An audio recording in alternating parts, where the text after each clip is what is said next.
Thank you so much for tuning in to DCRE TV. We have a great interview for you today. First thing I'm gonna do, I'm gonna grab some coffee for me and my interviewee. Be right back. So I just grabbed some coffee from my favorite coffee shop in Philadelphia, otherwise known as Federal Donuts. If you've never been to Federal Donuts, they got a shop on Sampson Street that you have to check out. I got these coffees for my two interviewees today that I'm gonna be interviewing and providing their amazing story to you all. Thanks a lot for supporting DCRE. Don't forget to like, subscribe, and push that notification button. Jay, thanks a lot for joining me today. I really appreciate you jumping on and getting on DCRE TV to share your story. Thanks, Niles, for having me. It's great to finally meet you virtually. I guess you wouldn't say in person, but just virtually this way. I know we've chatted on the phone a few times, so really appreciate you having me on. Yeah, honored to be on. I'll just jump into it. Yeah, my name is Jay Tanjuan. I'm originally from San Diego, California, and I now work for Scannell Properties as an industrial developer. I'm the director of development for the Southern California region for Scannell Properties, and started in January 22 to open up the first office for Scannell in SoCal. So it's been an exciting year and a half, to say the least. where's your company based out of? It's headquartered in Indianapolis, Indiana. Indianapolis, huh? It's a good town. Okay, Indianapolis. Midwest, yeah. The Midwest, okay. And this is their first West Coast office. First Southern California office. Yeah, so we actually have an office in the Bay Area.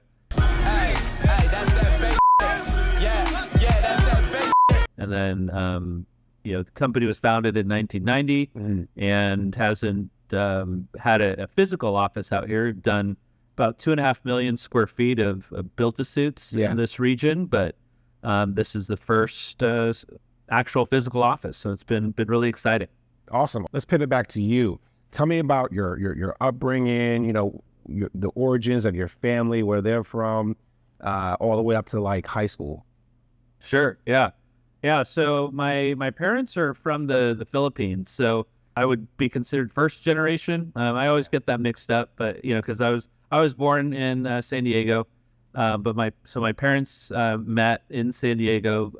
They're both from the Philippines, Right. and my dad just came over here on his own. He applied through the immigration, and he got his number called, and he came over here with really just himself, and he had a couple friends that he knew in the San Diego area, and that's where he ended up.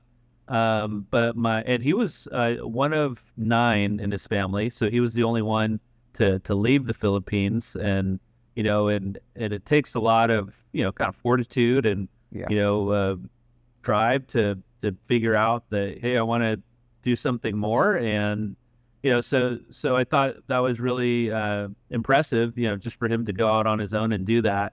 And then my mom, she actually came to the United States because my grandfather was actually in the United States Navy. So back in the day, the U.S. had a naval base in the Philippines, and they recruited Filipino nationals to join the U.S. Navy.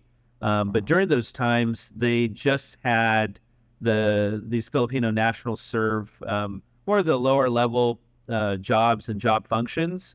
So they weren't allowed to do anything they wanted in the Navy. It was very, very limited to, is basically what they call a steward. So you're either serving food, or you're serving as a personal assistant to an admiral or something like that. Right. So my grandfather was a steward, and he was serving food to midshipmen in the United States Naval Academy in Annapolis. So that's where my mom first moved from the Philippines. She moved to Annapolis. So if you're familiar just with somewhat with the Philippines and their weather, it's very hot, humid. It's kind of a jungle type environment, and then living now in the East Coast in Annapolis when there's snow and all that stuff. So I'm sure that was a big adjustment. So she lived there for a little bit, and then somehow found her way, I think with a few of her other sisters, moving to Southern California, to San Diego. So that's how my parents, they met. So what was your grandfather's name? I never even met him. His name was Francisco. Yeah, All right. Francisco Sugatan. Yeah. Well, salute to him. So, Thank you for his service. And your uncle's name? Crescenciano, but we call him Noni. Salute to Noni. Thank you for his service as well. And also, salute to all the Filipinos that served in the Navy. That's amazing, man. And any Filipinos that are watching this and supporting another Filipino doing his thing in the commercial real estate industry, we want them to like, subscribe, make a comment, shout out to the Philippines. All right, so going back to your story, you went from high school to the Naval Academy. What made you decide? Was it that family connection? Yeah, so it was just really a number of things. I mean, the family connection was important. Just the thought, my grandfather actually serving midshipman food, when he was in the Navy, and then for me to now be in that seat, was really humbling.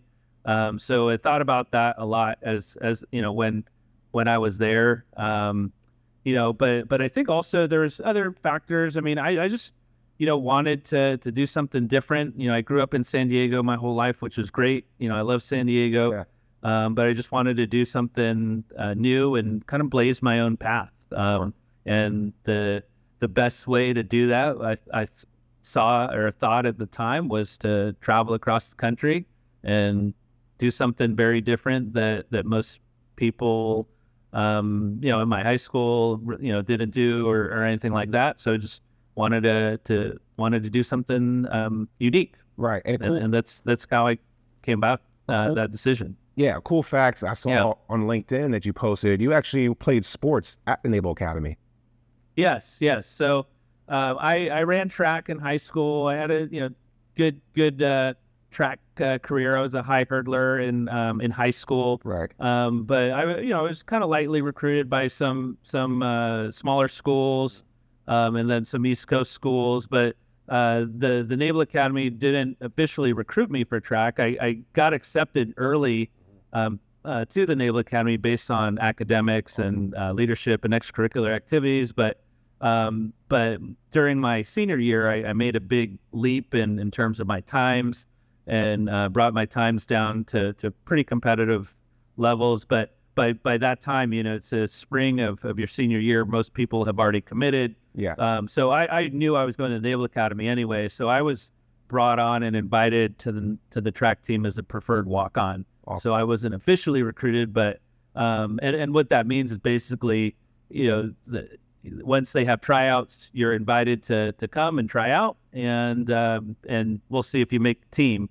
But luckily for me, I think during that time, I just kind of lucked out. The hurdling group wasn't very deep when I started at the academy, so I was able to letter as a freshman. I got to travel, and so as a freshman at the Naval Academy, when you're getting off the Naval Academy grounds, that's like heaven. I mean, that's just to be able to do that, because that first year is very, very restrictive in terms of when you can go out, how often you can go out. And so just actually seeing civilians outside and wearing normal clothes and not uniforms was great that first year. Yeah.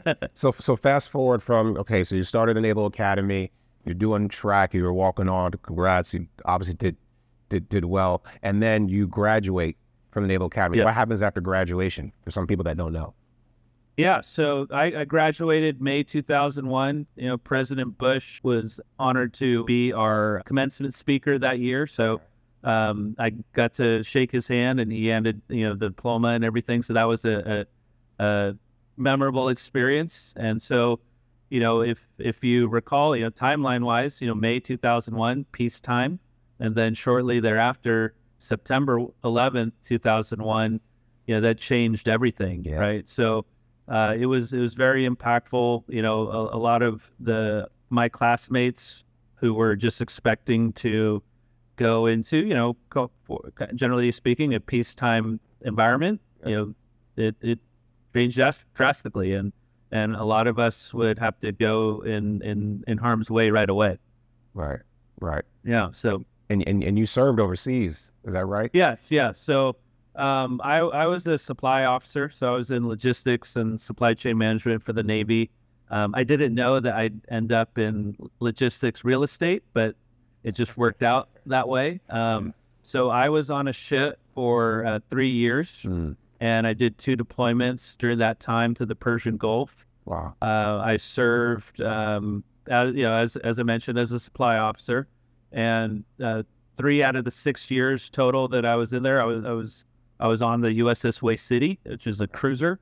And just for context, I don't know if anyone in the audience has seen Top Gun 2, but towards the end of the movie, the climactic scene when all those ships fired off the Tomahawk cruise missiles into the air base, that was a cruiser or likely a destroyer. So it's very similar to the ship that I was on. So Awesome. So it was a lot of fun, getting to travel and seeing a lot of the world and really understanding how people work and learning how to interact with many different cultures and ages and socioeconomic backgrounds. And so that was really an eye-opening experience for me. I mean, I think it's one of the good things about the military is that, and it's, a kind of a lesson for everybody is like, you think you don't have a lot in common with people that may not look like you, but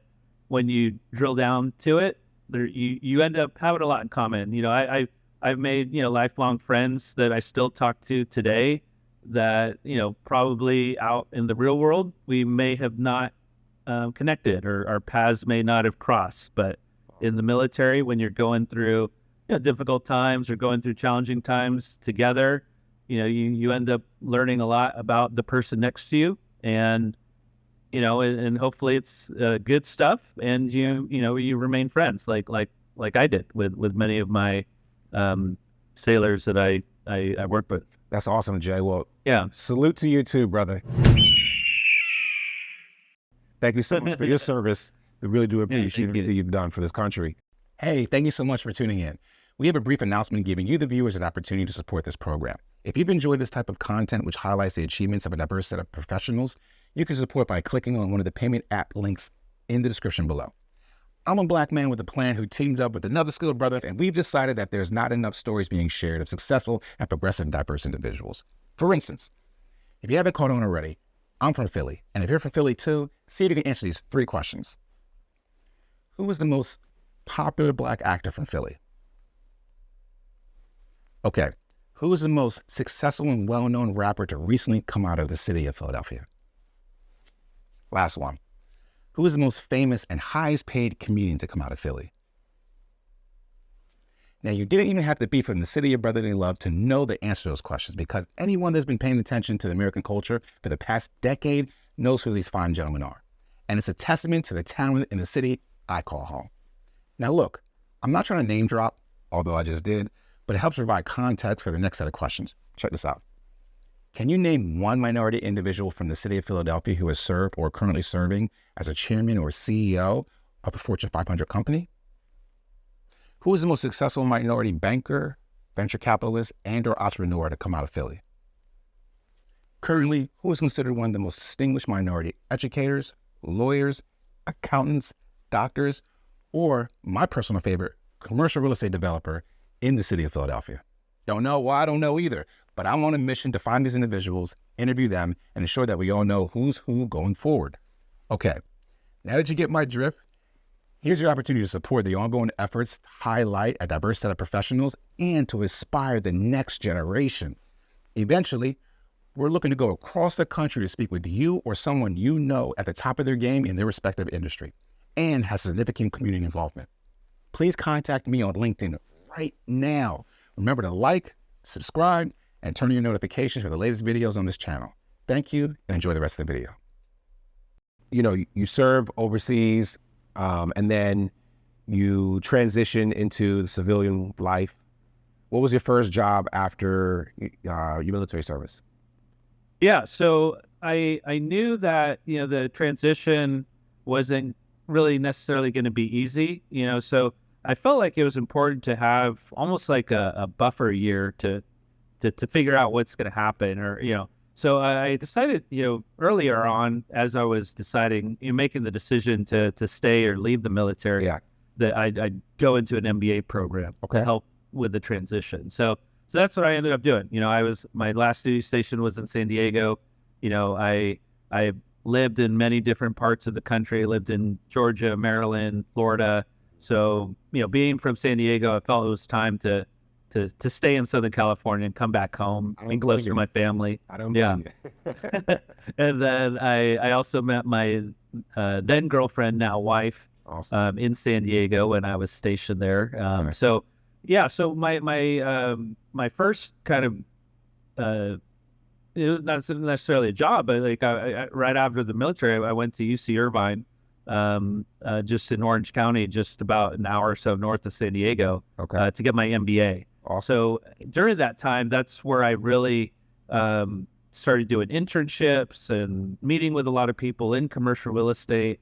And I found out that, this sounds like something that I would enjoy doing. So I started to pursue it more, and I got involved with the real estate association at the school, and really opened up a lot of doors. And I would say during that time, I met with probably 300 people. Wow. Because I tracked it all, because if you recall, during 2007 to 2009, this is during really the Great Recession, when things really started to look bleak, especially for commercial real estate. Yeah. So I knew early on that I needed to do more than most people to be able to make a smooth transition.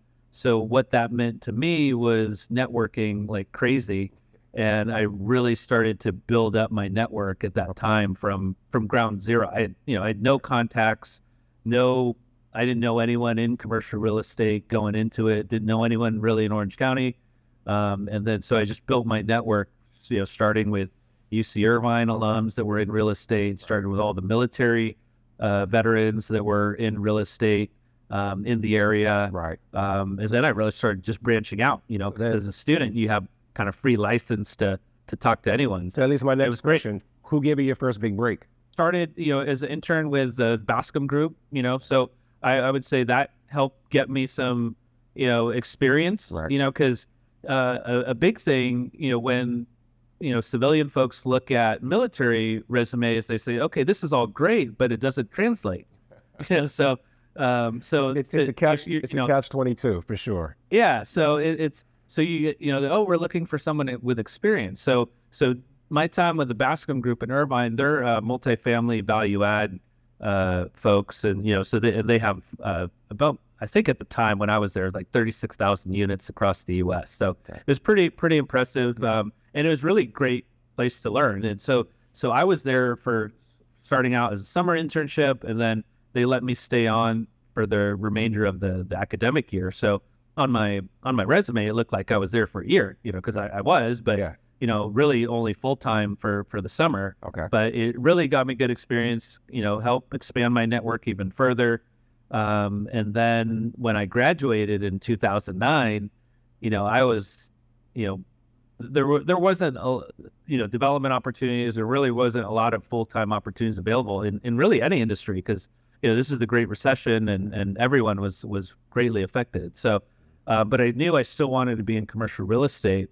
Luckily, found an opportunity with JLL. So I did office tenant rep brokerage right out of business school. Awesome. So that's, really a less than traditional path for post-MBA grads, right? Mm-hmm. So most don't go right into tenant rep brokerage, which is really, pure sales, and, there's a lot of cold calling and always be closing. But I believe, that was a great foundation for me to, build my network, and understand how to sell and market and brand myself, and really, build the foundation for the career that I think I have now. So, I think, not being afraid to hop on the phone and pick and call somebody that you need to talk to, I think is really important, because I'm talking to people every day. I call brokers all the time, call LP capital, call lenders, and so the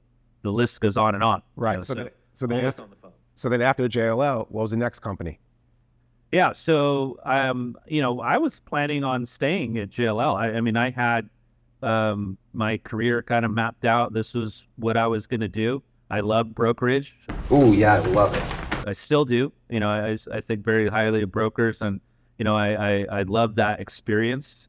So I wasn't looking at leaving at all, and then so this was about almost 2 years into it, where an opportunity came up to join Panattoni Development. This was 2011. People at this time were still in shell shock mode from the Great Recession. Right. There wasn't hiring, there wasn't development going on. So, I had an opportunity to join Panattoni. Initially, I actually turned it down because Oh, really? I was happy where I was at brokerage. I like it here. But after further contemplation and talking with mentors, I said, "Oh, yeah, this is really a good opportunity. I think you should really consider it." So that's where I ended up, and I'm glad I did. So I was there at Panattoni from 2011 till January of 22, when I left to open up the first SoCal office for Scannell. What you did at Panattoni is what you're doing now at Scannell. Correct. Okay. Yeah. And why why industrial development? Because going from an office tenant rep to industrial developers, that's two totally different animals. Yeah. two totally different things. But it just kind of fell in my lap. I didn't know anything about industrial. I didn't have a construction background. I didn't have an industrial brokerage background. Right. I didn't have an engineering background. Right. I didn't have a finance background. Right. So I knew very little. Keep going, Jay. Keep going. What else did you have? Keep going. I knew very little going into it. So I think that's a good, I guess lesson for folks. I mean, if you really find something that you love doing and you work hard at it and you put in the time to learn it, you can achieve the goals that you set. Anything's possible. Anything's possible.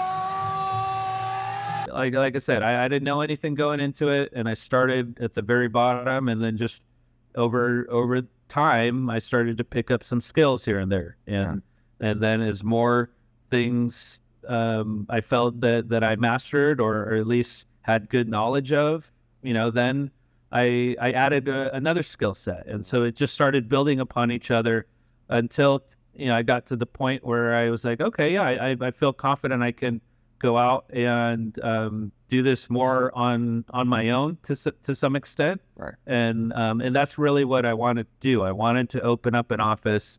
I wanted to build a team, build a culture, and grow really from the ground up. So I was employee number one for the SoCal office, and look to continue growing the office over the years here for Scannell. Oh, wow. That's awesome, man. And how's it going so far?